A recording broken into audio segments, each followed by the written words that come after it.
It's Tuesday morning. You're on your third Zoom call of the morning already. You're managing a content calendar that used to belong to a team of 3 or 4, and somewhere in the background, a webinar registration email is supposedly, theoretically, sending itself because, AI.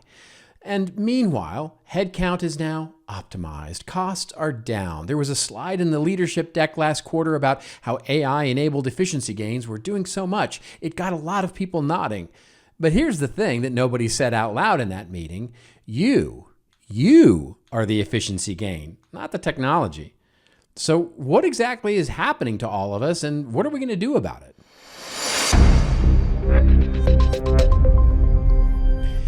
Welcome back. I'm Robert Rose. If you're new here, we're kicking off something I'm genuinely excited about for the month of April. It is a 4-part series built around CMI's brand new 2026 Career and Salary Outlook research. That was a survey of more than 600 full-time marketing professionals that was conducted earlier this year. And so over the next 4 weeks, I'm going to basically do a deep dive of this research and cover 4 different lenses of the things that I really found to be important there. And today we're going to talk about the ghost workforce. That's really an interesting lens of probably the biggest thing that jumped out at me. And then next week we'll talk about the vanishing entry-level pipeline of jobs and careers. Then the next week we'll talk about the great career hedge and side hustles and all of that sort of thing. And finally, we'll end with the skills question, like what skills actually do matter in 2026. All right, let's get into it. So every year we survey working content and marketing professionals, the actual practitioners doing the work of content and marketing. And this year, two numbers from the research jumped out at me so big, so fast, I literally had to stop and reread them. Here are the two numbers. 76% of marketers say they are now doing the work of more than one job. But only 11% of organizations say they've actually replaced a worker with AI. Now sit with that stat and that gap for just a second, right? 3 out of 4 marketers feel like they're running a solo relay race, but 1 in 10 companies has actually done anything that genuinely looks like replacing those human tasks with a machine. But wait a minute, you might say. Isn't AI supposed to be this great efficiency engine, the thing that's letting companies do more with less? Why are people feeling like they're doing more with less? Where did all the work go, right? That's what we might call the ghost workforce. And as it turns out, it's not really a technology story at all. It's a management story that's dressed up in a technology language because, honestly, the technology language sounds a whole lot better in earnings calls. So, the ghost workforce, it doesn't happen because companies make this big dramatic announcement that AI is replacing people. No. Right now, it's happening quietly, incrementally. Somebody quits, somebody gets laid off, and instead of backfilling that role, what's happening is that leadership, looking at the AI tools, either as an excuse or in reality, let's be fair, and has a thought, maybe we don't need to hire. The work doesn't disappear. It just basically lands on whoever's still standing in the department. In other words, what we're seeing here is basically a classic marketing reorg, except instead of blaming restructuring, the cover story is now AI-enabled efficiency. Same result, better PR. And this matters, and it matters because it explains why 76% of people feel overextended, even though almost nobody has been officially replaced by a robot. The machine didn't take your colleague's job. Your colleague just left, and now you have their job too. And AI gets credit for the bandwidth that you theoretically have now. So here's a word that you're going to keep hearing for the next several years as we go through this. And the word is augmentation, as in AI won't replace you, it will augment you. It will make you better, faster, more strategic. And look, there is something real in that idea. The practitioners doing this work every day understand AI's actual capabilities better than almost anybody. I'm seeing it myself. The practitioners are finding the useful use cases of AI in marketing. They know where it saves an hour, and they also know where it creates a mess that takes 2 hours to clean up. The problem isn't the technology or us learning the technology. The problem is what the word augmentation is now doing. And it's doing a very specific job in the corporate vocabulary. It's giving business leaders a way to frame headcount decisions that would otherwise require a much harder conversation. Quote, we're leveraging AI to augment our team's capabilities. Well, that sounds like an investment, right? But unfortunately, it's now landing like a budget cut. The numbers are pretty clear on what augmentation actually feels like on the ground right now. So in our research, what we found was that 91% of marketers say they're expected to do more without additional support. 50% were assigned new responsibilities in the last year without a promotion or a raise. 59% described their current workload as overwhelming. And, are you ready for it? The number one driver of that overwhelm? Role consolidation. Not unrealistic deadlines, not bad management, even though that's definitely in there. It's the structural fact that somebody left, the role wasn't backfilled, and everything that person did got shuffled into the existing team.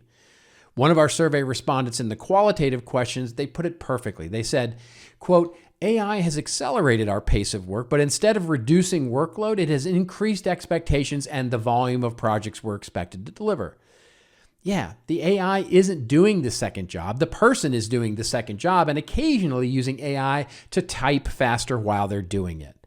But now none of that really, that didn't really surprise me that much. I mean, the numbers were quite validating in terms of how things feel right now with the clients that I'm working with, the companies that I see at my workshops, with really everybody, all of my colleagues.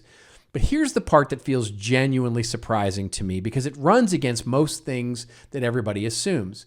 So you'd think the heaviest burden in this scenario falls on individual contributors, the people doing the day-to-day execution.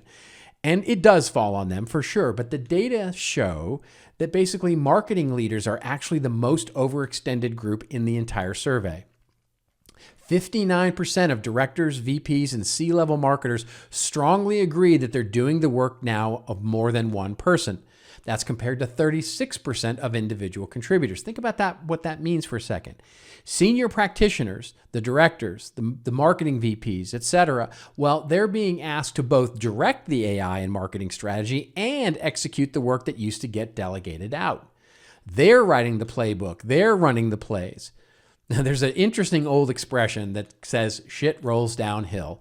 Problems and tasks get created at the top and it flows down to the subordinates. Well, congratulations to all of us in marketing now. AI in marketing has apparently figured out how to make shit run uphill. What you can actually do about this is really interesting because we can actually do some things about this. Because I don't want this to just be a therapy session where we all nod and feel seen and we're grumpy about the fact that nothing changes. So let me give you some practical sort of tips here. If you're a marketing leader, what can you do? Well, the most important thing I think you can do is name what's happening before somebody else does it for you. In other words, if two people on your team are doing the work of four, have that conversation openly. Ask each person to map out their current responsibilities versus what they were doing 2 years ago. The difference is going to tell you more than any engagement survey will. And we've got to stop, or quite frankly, never start to treat AI tools and headcount as simple arithmetic. Quote, we have AI, therefore we need fewer people. Well, that only works if the tasks being AI augmented are genuinely, measurably automatable. Strategy, creative judgment, discernment, client relationships, those don't compress to AI agents. Know the difference and make sure that distinction shows up when you're talking to the finance people or whoever it is that's pressuring for us to actually backfill those roles. Also, and I say this from a retention risk perspective, the people most quietly updating their resumes right now are the valuable mid-level practitioners who are carrying the most weight and getting the least acknowledgement for it. Now, we'll get into a little bit of that next week, but yeah, retention of valuable team members, that's going to be a challenge in the coming year. And if you're an individual contributor, here's what you can do. Document everything. When new responsibilities land without a corresponding title or salary conversation, write it down, date it. That's your evidence for a compensation discussion and your leverage if anything changes. And when somebody says, oh, AI can handle that, ask specifically which tool, which tasks, what training you're getting on doing that. Vague AI promises are not a staffing plan. You are allowed to say that out loud. The last thing is protect your cognitive overhead. It's the mental load, not the raw hours, that grinds people down over time. Identify the work in your expanded role that actually requires strategic, creative, relationship thinking and carve out protected time for it. The logistics can be sequenced, delegated, or deprioritized. Don't let the logistics eat the strategy. So let's go back to where we started. It's Tuesday morning. You're on your third call. The email is sending itself. Theoretically, that works somewhere. And somewhere in a boardroom, there's another slide that's getting a lot of nodding. Here's the honest version of what that data is telling us. 3 in 4 of us are doing the work of 2 people. 1 in 10 organizations has actually replaced anybody with AI. The math ain't complicated. The honesty is. The ghost workforce isn't haunting empty office building. It's working 10-hour days at standing desks and wondering, why am I so tired? That's not a technology problem. That's a management story that found a very convenient technology to blame. The organizations that figure this out, that actually invest in the people and the training and the real infrastructure, not just the narrative, those are the ones that are going to be worth working for in 3 years, and the differentiated ones in the marketplace. They're the ones that will be worth staying at. All right, the full article with all the data, the findings, everything I didn't have time to cover here, it's all linked in the post here. Go read it, share it with your team. Maybe accidentally leave it open on your screen near your next one-on-one. And then I'll be back next week with part 2 of this series. What's happening to the entry-level job pipeline and why that's everybody's problem, not just the people that are trying to break in. Until then, it's your story. Tell it well with your team, and I'll see you next week.